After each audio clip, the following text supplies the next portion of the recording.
This is a LED dot matrix 8x8, and then it consists of 64 LEDs, and we have here the IC MAX 7219. So what is the use of this LED? Well, it's used as indicator or display. Yeah, we have these 5 pins: VCC, ground, data in. You can see that. CS, chip select, and then clock. So we're going to, what is the objective?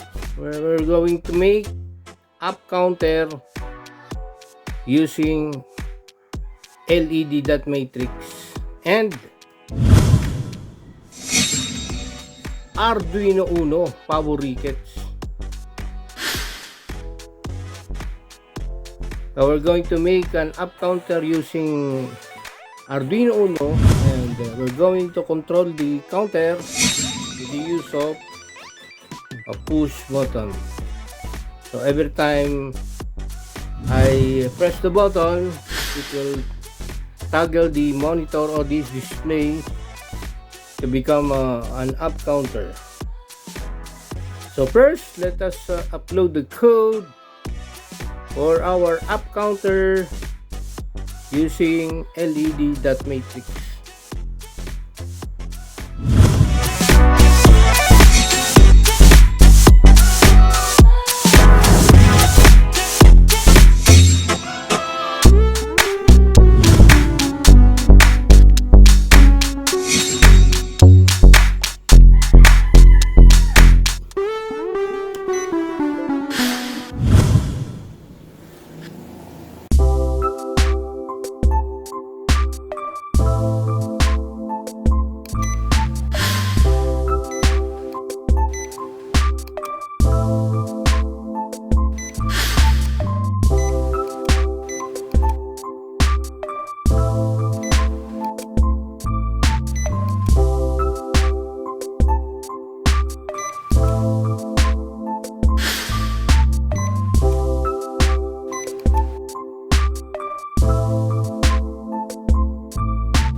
Of our circuit, the LED dot matrix is connected to the Arduino Uno, and then push button breadboard to the Arduino Uno. Okay, let us test the circuit.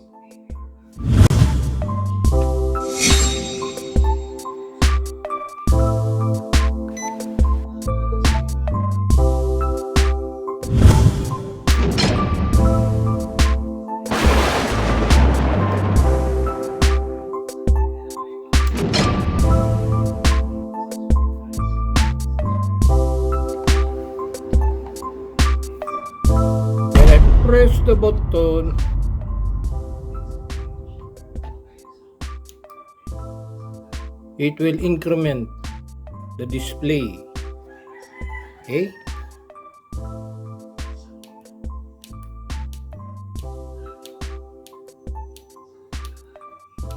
So this is an up counter manual, counting from 0 to 9. 0.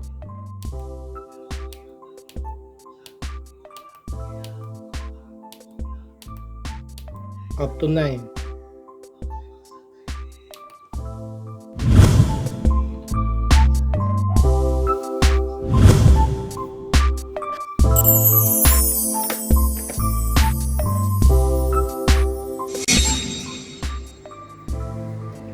We can also use 9 volts.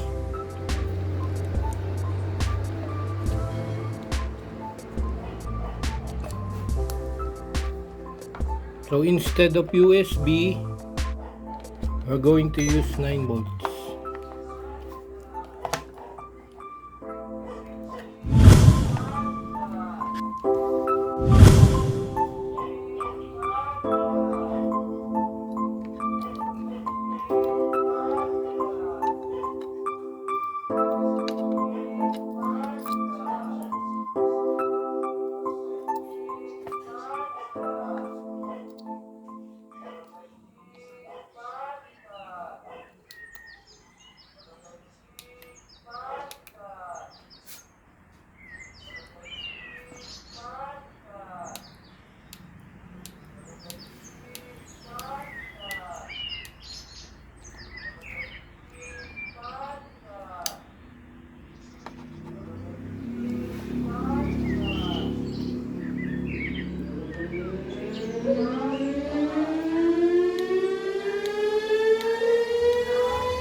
We now have our figure 1 up counter manual using LED dot matrix and Arduino Uno. So this is an up counter manual because we're using push button. So this push button is connected to Arduino Uno. Arduino Uno connected is the LED dot matrix. And why is it called LED dot matrix? Because the LED here is composed of 64 LED, 8 by 8.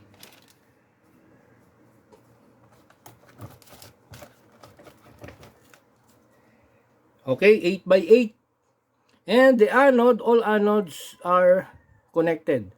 And also in a row. And a cathode column. All cathodes connected in a column.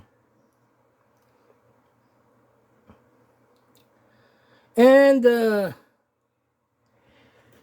we have the Arduino Uno. We have the power to the Arduino 9 volts. Since we're done with uploading the code, we can use now an external 9 volts connected to voltage in, which is can tolerate a voltage of 7 volts up to 12 volts. And then the switch is connected to the pin number 2 that serve as an input.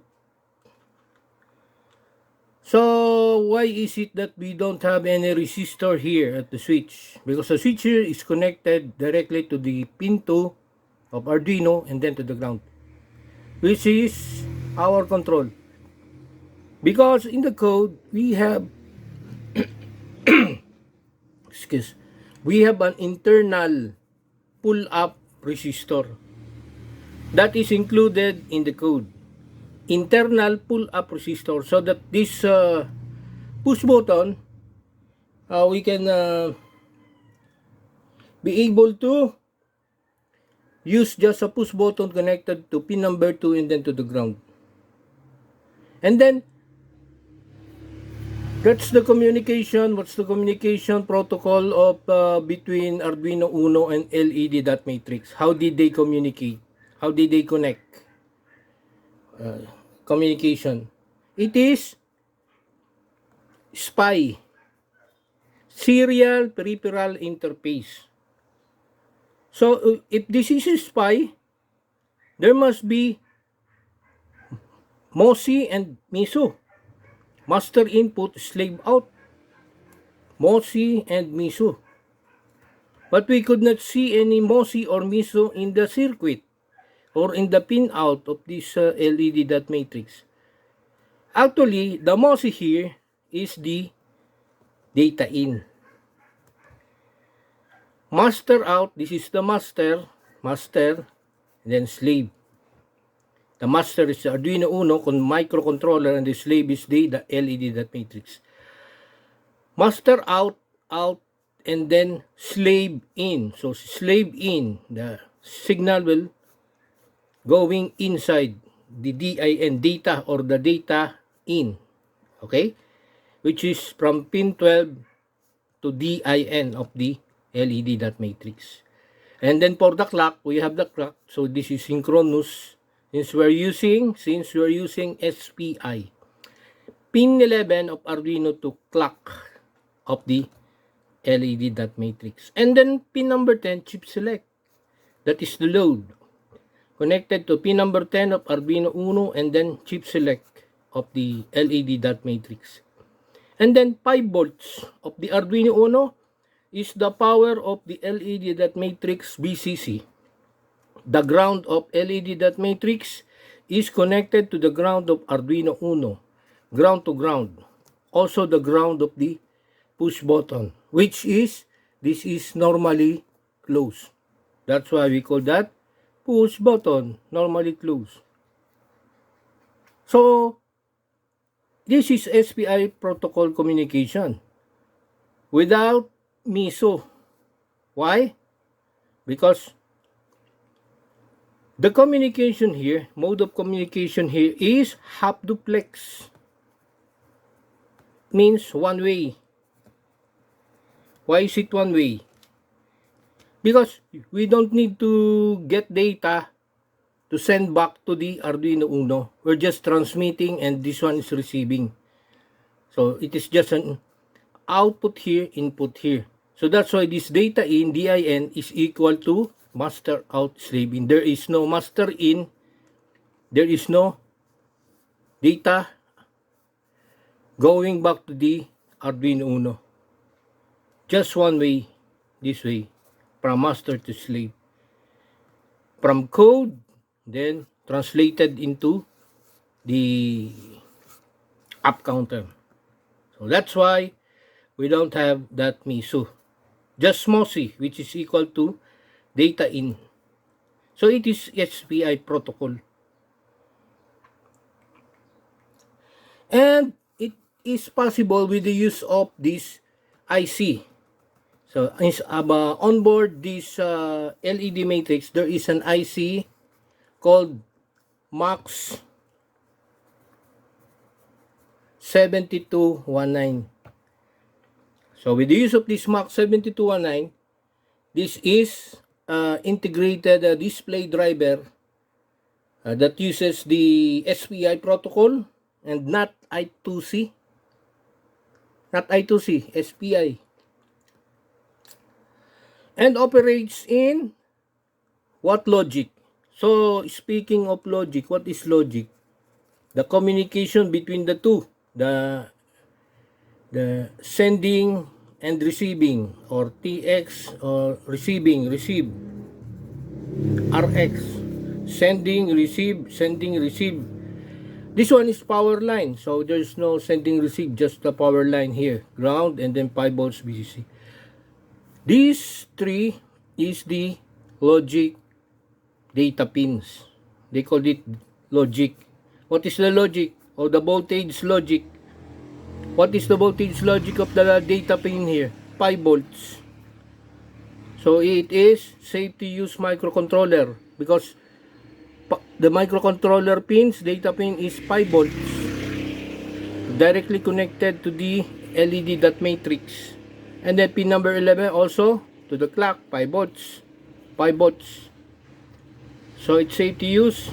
The logic here or the communication or the sending and receiving, we call that the logic, or signal in, signal out, data transfer, in and out, data in, data out, data transfer, data receive. That is, we call that logic, 5 volts, how they communicate. Because this one is power logic. Power logic different from logic level, or we call that communication or signal out, communication at logic, low voltage logic, communication level of the two, input and output, or receive, transmit, transmit, transmit, transmit, receive, receive, receive, transmit and receive. That's, we call that logic communication level of the data pins. So the data pins 5 volts, the same 5 volts here. So we need to install, we need to install LED control. Okay? And then MD Parola. They are all inside the Arduino IDE. MD 7 Max 72XX. So LED control, MD Parola, MD Max 72XX. What's the use of this library? So library is the collection of programs. We have 3 libraries here. 1, 2, 3. LED control, MD Parola, MD Max 72XX. So that's that. We already installed that in our code. In our code, we need that, which is responsible for the logic, animations, and also for it handles the data transmission, also the rendering of the bitmap operations, and it is a software package designed to drive this LED control, is software package designed to drive this Max. Where is Max? Max 7219. So it drives the IC at the same time. This IC is an integrated display driver responsible for the logic animations. So when we press the button here, at the start of the display, there is now a 0.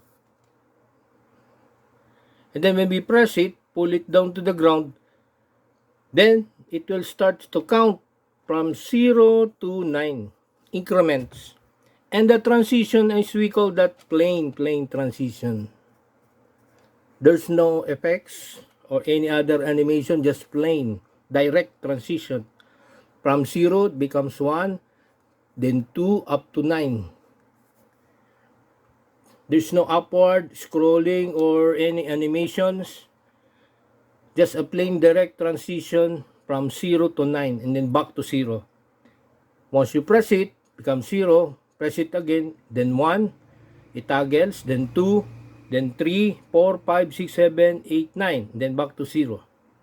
And that is our up counter manual, because we're using a push button using LED dot matrix, 8 row, 8 columns, 8 by 8, 64 LEDs with the use of Arduino Uno, the heart of the code, or providing the code, which is responsible for the controlling also the communication between the two, the sensor, and then this LED dot matrix, and then this microcontroller.